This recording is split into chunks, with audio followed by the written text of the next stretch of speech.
new understanding of the work that they will actually be doing versus the work that they were doing under the original. We have the land side enabling utilities work that will be coming forward as a separate contract. And then we have what we're doing is, you saw in the budget, we have a budget for the gate concourse, we have a budget for the ticketing hall. And the reason for that is that we're going to take the approach of having two teams. One team working on the north gate concourse and everything that needs to be done across the roadways from the FIS today, so that they can focus and concentrate on that and start construction and go through it. And then a second team of architects and designers, which we will bring to you again over the next 6 to 8 weeks, that will focus on the ticketing hall, the demolition of the parking garage, and the construction and reconstruction, renovation of the FIS. And finally, the last, of course, is the United Memorandum of Agreement that, as I say, hopefully before the end of this month, and if not before the end of this month, certainly the second, third week of October, we'll be back to you for council action on that. And, Mr. Chair, that concludes my presentation. Be happy to take any questions that any of you may have. Thank you, Director. We appreciate being detailed, because I know there was a lot of questions that have been going around for the last few months, and we appreciate your departments and their due diligence to actually come up with a good recommendation to this body and to City Council. Well, a few council members that are in the queue. First up to bat is Councilmember Christie. Thank you, Mr. Diaz. Is that your twin brother at Channel 2? No? They call him the bad Diaz. Oh, I see. I'm the good Diaz. Or as one of the council member staff says, Super Mario. Yeah. Oh, I see. Okay. Mr. Chairman, this is one of the most important economic development committee meetings you've ever had. I mean, with the success of TERS and the positive growth of TERS, and then these changes here, hopefully, I mean, they're all positive. It's probably some of the biggest changes since, I guess, the early 60s, maybe, because putting the airport out there was a dream, and this is major, whether it's catching up with the 380s or trying to attain that 5-star status, because we feel like we're going to be a 6-star city. It's going to be international. So this is a big deal. And in the past, I've only voted against some of your bells and whistles, and I don't think you're holding that against me, but it all is attaining that 5-star status. And out of almost 7 years, I've asked you debt to equity or debt levels. Are we comfortable with that? And I will ask that today also. But your recommendations have been spot on, because we are competing with the rest of the world, and we're over 50 million visitors a year. 55 and growing, and we need to keep up with it. And I appreciate your advice, because we're here for a limited period of time, and we have to hire the experts, and from what I know, you're one of the best in the nation, and I'll probably still vote against some of the bells and whistles, but anyway. Questions?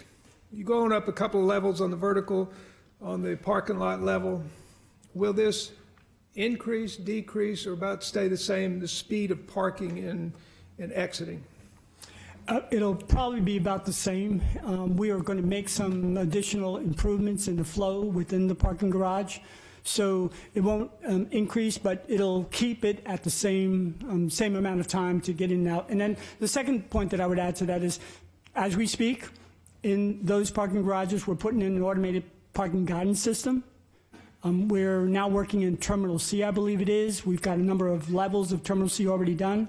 So that automated parking guidance system will also help passengers find and then leave the spaces. Put me back in the queue. I've got about 3 questions. We'll do that. Councilmember Borkins. Thank you, Mr. Chairman. First of all, let me say to both of the Diaz, good to see both of y'all. I love Mia Diaz, and I'm in love with the other one, so we're going to leave it like that. Mr. Chairman, first of all, as Councilmember Christie mentioned, this is one of, I think I've been out here 4.5 years. This is probably one of the most impactful committee meetings outside of BFA we've probably had. So this is a wonderful agenda, and I look forward to getting engaged. For those who may not be aware, I apologize that I was late. My brother had a double lung transplant, and he is doing fine. For those who knew that and prayed for him, he'll be walking out on the 17th. So I was at Methodist. That's why I wasn't here early. But with that being said, I probably have missed some of the stuff you've talked about, Mario, Director Diaz, but just a couple of questions, no particular order. The funding for this project, are we using federal dollars? There will be no federal dollars, and let me... No, I'm going to tell you why. That's good. I just want to know that. It's the reason I'm asking. Because a lot of federal contractors tend to not be able to do work, giving second chances to folk who made mistakes on federal buildings that need a second chance. But I'll get to that in a second, because I don't want the bell to run out on me. We're talking about $1.2 billion project? Yes. What I would like, I don't know if we can do this. I'm just speaking from the business perspective. When we move, I can't remember which terminal it was, it may have been E. A lot of times when companies tend to invest money into brick and mortar, borrow money from banks to open up, concessions, the whole 9 yards, and then when construction, something impacted. I've always wondered why the city or whomever, whether it's Houston or anywhere else, that they can't consider offering some type of deferment on those loans to help them with that, I know it's the bank doing it, but some way to subsidize or something to impact on that company, because we're making the decision to improve the quality of life and flow at the airport, but those businesses, in particular those who take out loans to try to make this work for our city, are suffering. And it's a tough situation, and I wish it was a way we can, we as a city can lead. I think all cities in the country, and I don't own one of those restaurants, let me be clear, but we get the calls, and I know every council member get that same call out. The other thing, Mario, with the construction on this project, we just passed a $2.5 billion bond deal that will probably end up being close to $4 billion. This is an opportunity for Houston to shine. Everybody work, everybody's doing well. No discrimination based on your past. If you paid your dues to society, companies should be able to give second chances and opportunities to people. What I would like, and there's no way we can do what I'm about to say I would like, that every single dollar is given to businesses that are from Houston, Texas. Because when these out-of-town firms come in and take the money out of here, I know Cindy Clifford would tell you, John Sanders would tell you, Darrell Carter, we can't go to those other cities and get this kind of work. And I wish we could keep that money local. I don't know how you could put that in play, but that's a wish, a Christmas wish list. Councilmember, let me just address one of the points that you made, because I don't want the public to leave with the impression that we throw people under a bus. Concessionaires or anyone that's operating under a contract or a lease with us, if we should take that space within the pendency of their lease, we do reimburse them for their unamortized investment. We don't just throw them out. So we write them a check so that if they do have a loan, they can at least pay that loan off, and they're not put out in harm in that way. Mr. Chairman, just real quick, can I just ask, is it 100% or prorated? Because it's an impact. It's the unamortized investment. So let's say it's 10 years. You're in year 6 when we take the property. You get 40% of that back. And also I'll get the areas of where the construction will be, because there are some, even though it may not be federal funding, there's just the airport system has different security levels, so they'll have different types of people who can work in certain spots. Okay, put you back in the key. Okay, thank you.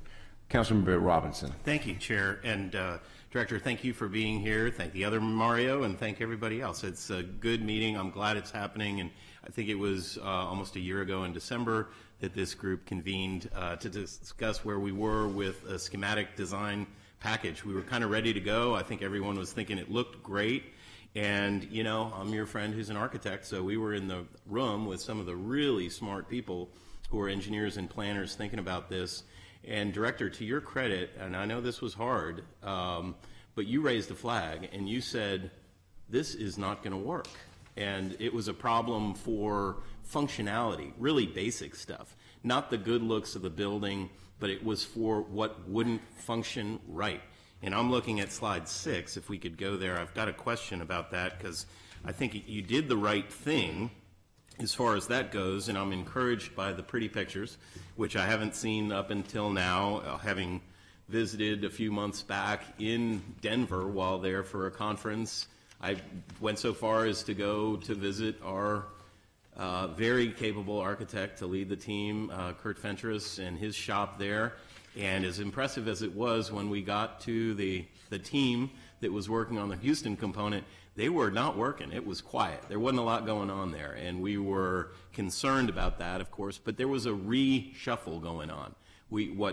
As it's been explained to me, in some ways, we had to think about what wasn't going to work. And that's where those two top pictures are really important for people to understand. This is not glitzy architecture.